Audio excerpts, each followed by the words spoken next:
Assalamualaikum everyone. I hope you all are doing well. In this video, we are going to discuss a topic that is very relevant in today's era, in today's societies where we live in, housing and urbanization. जब भी urban का word सुने इसका मतलब होता है related to city life, यानी कि हमारे माशरे में किस तरह से सिटीज़ डेवलप हुई और इस डेवलपमेंट के नतीजे में सोसाइटी में कौन कौन से चेंजेस आए और साथ ही साथ कौन कौन से अर्बन प्रॉब्लम्स या सोशल प्रॉब्लम्स अराइज हुए। ये सारी वो चीज़ें हैं जिनको अंडरस्टैंड करने के लिए हाउसिंग एंड अर्बनाइजेशन के ओवरऑल फिनोमेना को अंडरस्टैंड करना बहुत ज़रूरी है। तो पहले अगर इसके बैकग्राउंड की बात की जाए तो इंडस्ट्रियल रेवोल्यूशन के नतीजे में बहुत से प्रोफाउंड सोशो इकोनॉमिक, पॉलिटिकल और स्पेशल चेंजेस आए थे सोसाइटी में। 2000 years ago, 94 out of 100 people lived in sparsely populated rural areas, जहाँ पे वो फार्मिंग किया करते थे। आज अगर हम 21st सेंचुरी की बात करें, then we come to know, according to US Census Bureau 2010, that 80% live in urban areas and many cities that exist today did not exist 200 years ago. तो इससे हमें सिनेरियो समझ आता है कि आज से 200 साल पहले ज़्यादा आबादी गांव देहात में रहा करती थी और फार्मिंग किया करती थी, जबकि आज के दौर में तकरीबन 80% जो पॉपुलेशन है वो शहरों में रहती है और साथ ही साथ उनकी जो अर्निंग है, उनका जो लाइवलीहुड है, वो फार्मिंग के बजाय डिफरेंट नॉन एग्रीकल्चरल वेज में होता है। इंडस्ट्रियल रेवोल्यूशन होने के बाद क्योंकि फैक्ट्री सिस्टम आ गया, इंडस्ट्रीज़ लग गई और जॉब अपॉर्चुनिटीज़ या जॉब के वेज बदल गए, लाइवलीहुड को अर्न करने के वेज बदल गए। इंडस्ट्रियलाइजेशन और अर्बनाइजेशन के बाद डिफरेंट प्रोफाउंड चेंजेस के साथ साथ बहुत से न्यू सोशल प्रॉब्लम्स भी अराइज हुए, जैसे कि housing shortage, over crowding, unsanitary living and working conditions, environmental pollution और क्राइम वगैरह। सो सिटी लाइफ है क्या? अगर हम अर्बनाइजेशन को या अर्बन वर्ड को समझ रहे हैं, इसका मतलब है सिटी है क्या? According to different sociologists, a city is a relatively dense permanent setting or settlement of people who secure their livelihood primarily through non-agricultural activities, that is according to Weeks 2012. शहर उन परमानेंट सेटिंग्स को और dense populated areas को कहा जाता है जहाँ पे लोग नॉन एग्रीकल्चरल वेज के थ्रू अपना लाइवलीहुड अर्न करते हैं। आज आप शहरों में चले जाएं, कोई खेती बाड़ी करता हुआ नज़र नहीं आएगा। कोई किसी कंपनी में जॉब कर रहा होगा, कोई किसी फैक्ट्री में जॉब कर रहा होगा, कोई किसी ऑर्गेनाइजेशन में होगा, कोई किसी एजुकेशनल इंस्टीट्यूशन में होगा, कोई बैंक्स में होगा। मींस नॉन एग्रीकल्चरल वेज के थ्रू जहाँ पे आप अर्निंग करते हैं, उस परमानेंट सेटिंग को या सेटलमेंट को शहर या सिटी कहा जाता है। ये जो सिटीज़ की अगर हम बात या इनकी डेवलपमेंट की बात कर रहे हैं तो इंडस्ट्रियल रेवोल्यूशन से लॉन्ग बिफोर भी सिटीज़ एग्जिस्ट किया करते थे, but the birth of factory system brought about rapid urbanization. Factory system के आने के बाद अर्बनाइजेशन में बहुत रैपिडली इंक्रीमेंट हुआ, बहुत तेज़ी से शहरी आबादियाँ बढ़ना स्टार्ट हुई। सो अब अंडरस्टैंड करना है कि अर्बनाइजेशन क्या है। It is a process by which an increasing proportion of a population lives in cities rather than in rural areas. ये वो तरीक़ाकार है, ये वो प्रोसेस है जिसके थ्रू ज़्यादा आबादी का जो प्रोपोर्शन है उसका ज़्यादा हिस्सा शहरों में रहता है, ना कि गांव देहात में। और ये अर्बनाइजेशन इंडस्ट्रियलाइजेशन के बाद ही स्टार्ट हुई थी और शहर ग्रो होना स्टार्ट हुए, बट इसके साथ साथ डिफरेंट प्रॉब्लम्स और डिफरेंट चेंजेस आए सोसाइटी में, जो आपके सामने स्लाइड्स पे लिखे हुए हैं। मिसाल के तौर पर अगर न्यूयॉर्क की बात की जाए तो इसकी पॉपुलेशन 1870 से लेकर 1910 तक 500% तक स्वेल्ड अप हो गई थी, बढ़ गई थी। और इसकी वजह क्या थी? क्योंकि डिफरेंट रूरल एरियाज़ के ड्वेलर्स, यहाँ पे डिफरेंट इमिग्रेंट्स आए थे, आयरलैंड से, इटली, जर्मनी, पोलैंड और डिफरेंट नेशन से बहुत मैसिव नंबर में लोग आए ताकि वो जॉब्स को तलाश करें फैक्ट्रीज़ और ऑफिस के अंदर, और डिफरेंट मीन्स के लिए लोग आए थे न्यूयॉर्क में, जिसकी वजह से वहाँ की आबादी तकरीबन 500% तक इस कुछ एरा के अंदर बढ़ गई थी। जो अर्ली सिटीज़ थे, they were the composers of commercial, residential and manufacturing activities that were located in close proximity. और जो रैपिडली ग्रोइंग सिटीज़ थी उनमें कुछ फ्यू ब्लॉक्स थे जो कि शहर का सेंटर थे और वहाँ का एड्रेस बताता था कि यहाँ पे रहने वाले जो लोग हैं वो अमीर हैं, उनका सोशल स्टेटस क्या है, उनकी इकोनॉमिक कंडीशन क्या है, उनका एड्रेस इस चीज़ का साइन हुआ करता था क्योंकि वो शहरों के दरमियान में रहते थे। इसके अलावा 1850 के अंदर इलेक्ट्रिक स्ट्रीट कार लाइन, फिर 1880 के अंदर इलेक्ट्रिक कार्स। इसकी वजह से लोगों के लिए मोबिलिटी बहुत फास्टर हो गई। फिर जो सिटी लीडर्स थे उन्होंने म्यूनिसिपल गवर्नमेंट्स बनाई ताकि स्ट्रीट्स की बिल्डिंग और रिपेयरिंग की जाए, fire protection, crime control, sewage disposal, lightning और डिफरेंट जो जनरल नीड्स हैं। जैसे आज भी हम जानते हैं शहरों के अंदर म्यूनिसिपल गवर्नमेंट्स होती हैं जिनकी आमदनी जो आवाम है उनसे मिलने वाले टैक्स के थ्रू होती है, और वो उस टैक्स के थ्रू आवाम की खिदमत करते हैं, उनको फैसिलिटीज़ प्रोवाइड करते हैं। तो उस टाइम के जो लीडर्स थे उन्होंने भी वहाँ पर म्यूनिसिपल गवर्नमेंट्स बनाई ताकि वो डिफरेंट प्रॉब्लम्स को सॉर्ट आउट कर सकें। और 19th सेंचुरी और अर्ली 20th सेंचुरी के अंदर ट्रांसपोर्टेशन इम्प्रूव हुआ क्योंकि न्यू टेक्नोलॉजी थी। इसके अलावा वाटर सप्लाई और disposing of waste, it enabled the cities to grow even more faster. और साथ ही साथ म्यूनिसिपल गवर्नमेंट्स को बहुत से प्रॉब्लम्स भी फेस करना पड़े क्योंकि जब शहर बढ़ रहे थे तो बहुत से नेगेटिव साइड इफ़ेक्ट्स भी थे, जिसमें स्लम्स आते हैं, जिसमें एनवायरमेंटल पोल्यूशन आता है, क्राइम रेट, ट्रैफिक कंजेशन। ये सारे वो प्रॉब्लम्स थे जिसने म्यूनिसिपल गवर्नमेंट के लिए प्रॉब्लम्स या हिंड्रेंसेस भी क्रिएट की। So despite all these problems, people continue to move to northeastern and midwestern cities looking for jobs, educational opportunities and such new amenities as big departmental stores, parks, libraries and theaters. क्योंकि ये सारी वो चीज़ें हैं जो उस time पर शहरों में मिल रही थी तो लोग कंटिन्यूसली मूव करते थे। फिर उस टाइम पर एक और चीज़ डेवलप हुई जिसको आप सब अर्ब्स कहते हैं। सब अर्ब्स यानी कि रिमोट एरियाज़, जिनको उस टाइम बेडरूम कम्युनिटीज़ समझा जाता था। मींस लोग वहाँ पे सिर्फ वीकेंड्स या रात गुजारते थे और दिन में दोबारा से वो जॉब या डिफरेंट किस्म की नीड्स को फुलफ़िल करने के लिए शहरों की तरफ रवाना हो जाया करते थे, शहरों की तरफ मूव करते थे। और ये मूवमेंट जैसे जैसे बढ़ती गई लोगों की, जैसे जैसे उनकी नीड बढ़ती गई, वो शहरों की तरफ डेली मूव करते थे, जिसकी वजह से एक और सोशल प्रॉब्लम अराइज हुआ जिसको आप एयर पोल्यूशन के नाम से जानते हैं। क्योंकि ज़ाहिर है जब लोग ट्रांसपोर्ट को यूज़ करेंगे, कन्वेंस को यूज़ करेंगे और शहरों की तरफ रोज़ाना मूव करेंगे, जितनी मूवमेंट होगी, जितना ट्रांसपोर्ट होगा, जितना फ्यूल यूटिलाइज होगा, उतना ज़्यादा एयर पोल्यूशन स्प्रेड होगा। तो ये सारे वो प्रॉब्लम्स थे। इसके अलावा वर्ल्ड वॉर 2 के बाद जो लोग थे जब वो अपने घरों को गए, शादियां हुई, उनकी जब बेबीज़ की बर्थ हुई तो ये चीज़ एकदम से इंक्रीज़ हुई, एकदम से लोगों की शादियां और चिल्ड्रन की बर्थ होना। इसकी वजह से ज़्यादा तादाद में लोग, जो बर्थ रेट था वहाँ का, वो इंक्रीज़ हो गया और इस जनरेशन को बेबी बूम जनरेशन के नाम से जाना जाता है। और उस टाइम पर तो लोगों के पास क्योंकि अपने घर नहीं थे तो वो अपने रिश्तेदार वगैरह के पास रह रहे थे।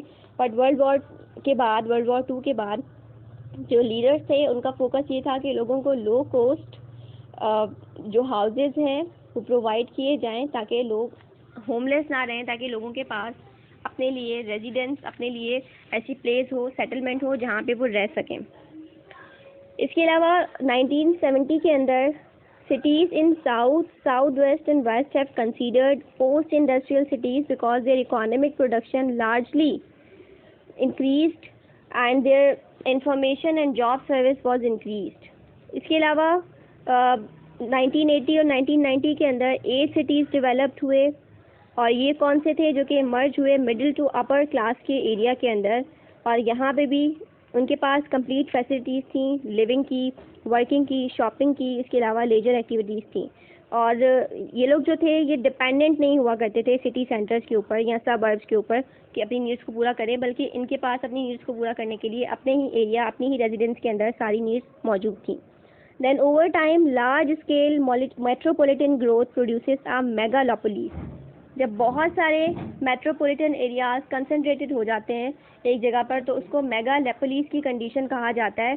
और इसके नतीजे में जाहिर है जब मेगालोपोलिस आया, पॉपुलेशन के अंदर चेंज आया, पॉपुलेशन लार्ज पैमाने में इंक्रीज़ हुई, तो साथ ही साथ सोशल प्रॉब्लम्स भी आए और सोशल प्रॉब्लम्स के साथ साथ जब डाइवर्सिटी आ गई पॉपुलेशन में, so there was an inequality that was based on race, class and gender, जो आज तक चल रही है और जिससे रिलेटेड बहुत से प्रॉब्लम्स, बहुत सी डिस्क्रिमिनेशन हो रही हैं सबऑर्डिनेट ग्रुप्स के साथ, या that is based on race, class and gender.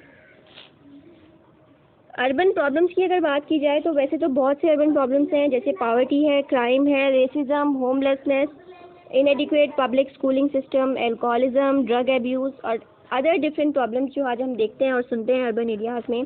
But कुछ प्रॉब्लम्स जो कि इंपॉर्टेंट हैं उनकी बात करेंगे इस वीडियो में। First of all we talk about fiscal crisis.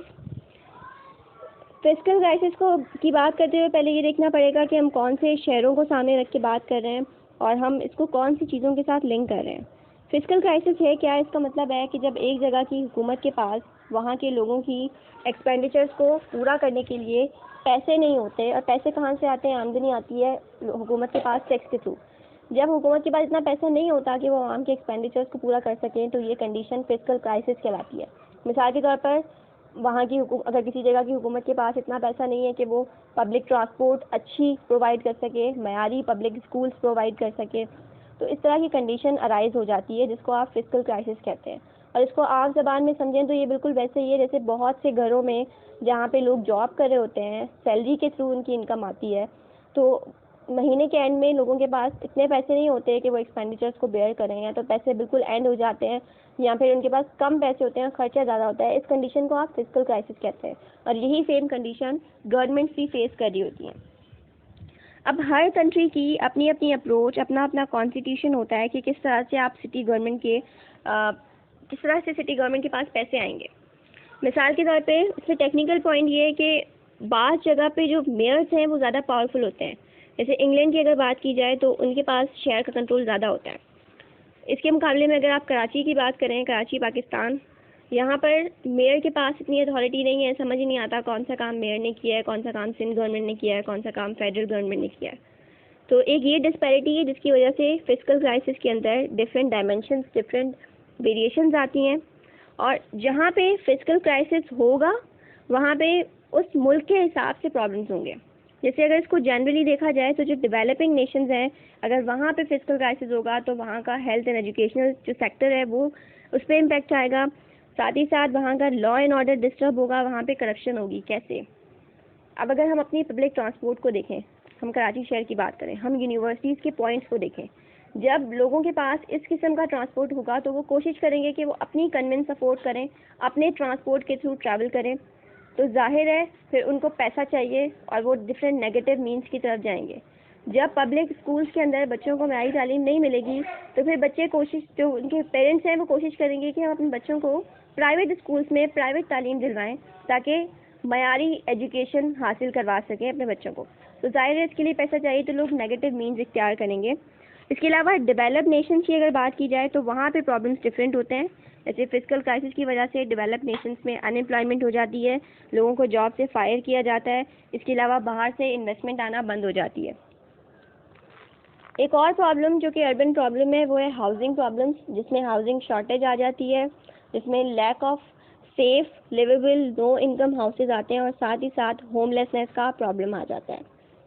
इससे बात करते हुए भी सबसे पहले हम इसके कॉजेज़ और कॉन्सिक्वेंसेस को देखेंगे जो अगैन डिफरेंट कंट्रीज़ में डिफरेंट होते हैं।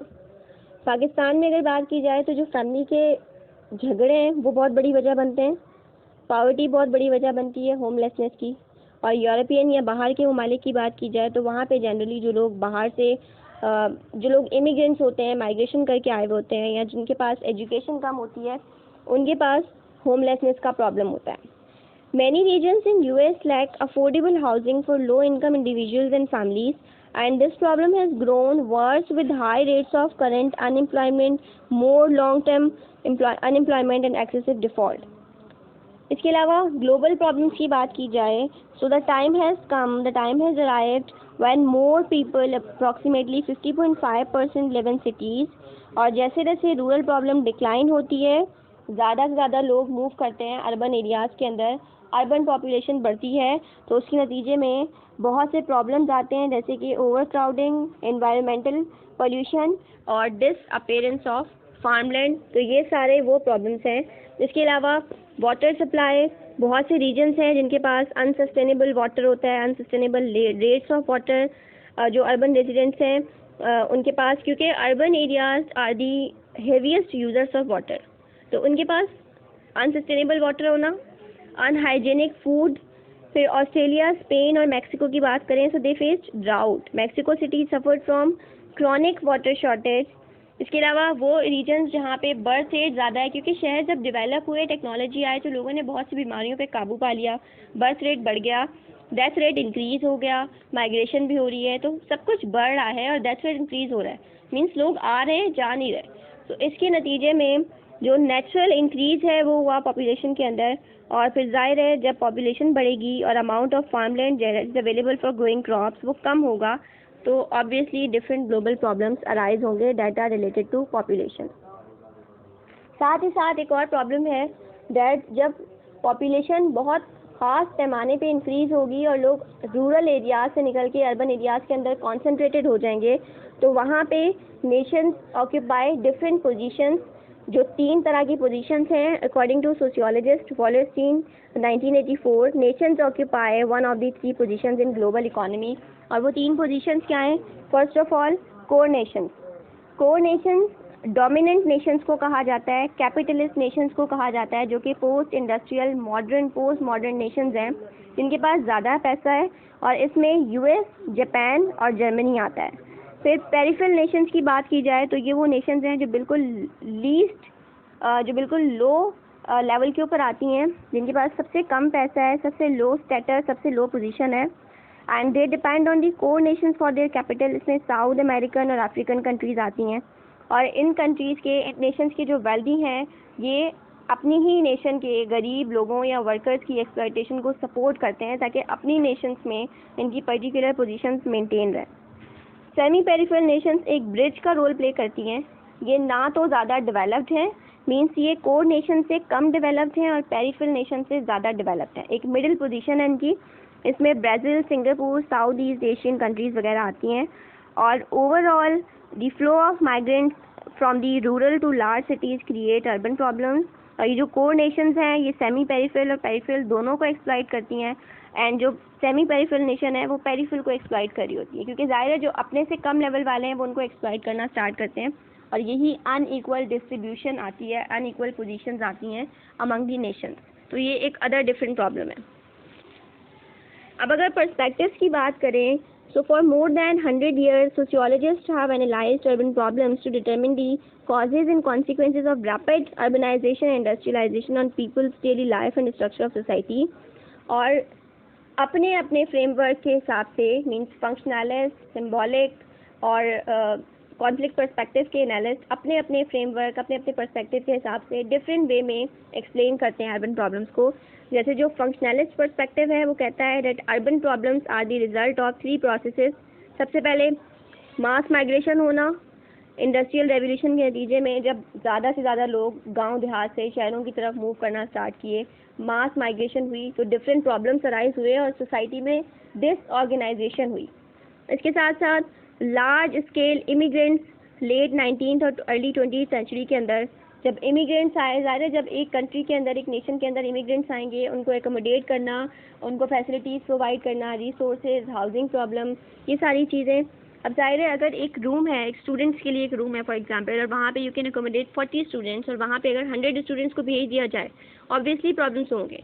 इसी तरह से अगर इमिग्रेंट्स आ रहे हैं डिफरेंट जगह से एक ही नेशन के अंदर, तो वो सर्वाइव करेगी। साथ ही साथ mechanical solidarity shifted to organic solidarity. Mechanical solidarity का कॉन्सेप्ट अगर आम ज़बान में कहा जाए तो ये है जहाँ पे लोग रिश्तों से, ट्रेडिशन से ज़्यादा जुड़े हुए होते हैं, और ऑर्गेनिक में जहाँ पे लोगों के सेकेंडरी रिलेशंस होते हैं। जाहिर है जब लोग गांव देहात से अपने घर बार छोड़ के शहरों की तरफ गए तो वहाँ पे वो गोल ओरिएंटेड हो गए, वहाँ पे अपने बॉन्ड्स, कोहेसिवनेस, इंटीग्रेशन, इस सब के बजाय लोग काम से ओरिएंटेड हो गए। तो ये जो सॉलिडेरिटी में शिफ्ट आया, इसकी वजह से भी सोसाइटी में प्रोफाउंड चेंजेस आए, और overall we would say that all these factors contributed to the instability and social disorganization in the society. Conflict perspective की बात की जाए तो ये कहता है दैट सिटीज़ जब ग्रो करते हैं या डिक्लाइन करते हैं, ये सब के पीछे रीजंस होते हैं वहाँ की पॉलिटिकल एलीट्स या कैपिटलिस्ट, जो कि अपने तौर पे अपने मफाद के हिसाब से डिसीजंस ले रहे होते हैं, और फिर उसी हिसाब से सोसाइटी में चेंजेस आ रहे होते हैं। Uneven development, uneven distribution. अब जैसे यहाँ पे मिसाल के तौर पे अगर नेशंस की बात की जाए, जो पीछे 3 टाइप ऑफ नेशंस डिस्कस की हैं, अब ये फेयर नहीं है कि जो कोर नेशंस हैं they are going to exploit peripheral and semi peripheral nations, but they are exploiting. अब जहाँ पे एक नेशन दूसरी को एक्सप्लॉइट करेगी, अपना फ़ायदा सोचेगी, सामने वाले को एक्सप्लॉइट करेगी, तो this is not a positive sign in a society, इससे डिसऑर्गेनाइजेशन आएगी। तो ये सारे प्रॉब्लम्स। फिर जो इंटरेक्शनिस्ट पर्सपेक्टिव है, इनके अकॉर्डिंग जो अर्बन लाइफ है वहाँ पे पीपल बिकम इनसेंसिटिव, क्योंकि जब लोग अपना घर बार छोड़ के कहीं और जाते हैं, जैसे स्टार्ट में बात की मैकेनिकल और सॉलिडारिटी टू ऑर्गेनिक सॉलिडारिटी, जहाँ पे लोग इंटीग्रेटेड नहीं होंगे, कोहेसिवनेस नहीं होगी, बल्कि गोल ओरिएंटेड, जॉब ओरिएंटेड होंगे, तो इनसेंसिटिव हो जाते हैं, सिर्फ अपने काम से मतलब रखते हैं, अपने फ़ायदे को हासिल करते हैं on the cost of anything, on the cost of anyone. और जो अर्बन लिविंग है, it gives different opportunities for individualism, और साथ ही साथ जब लोग माइग्रेशन करके एक जगह से दूसरी जगह जाते हैं, नई जगह पे, तो वो एलियनेशन या पावरलेसनेस की फीलिंग को भी फेस कर रहे होते हैं, जहाँ पे there is no one to share your feelings with, there is no one to belong to, तो obviously you would feel isolated and alienated. तो ये एक और प्रॉब्लम है जो कि अराइज होता है। So all these things, all these factors were related to the growth of urban areas, cities, and the different problems, along with the explanation in the perspective, in the framework of different sociological perspectives. I hope it helped. Thank you.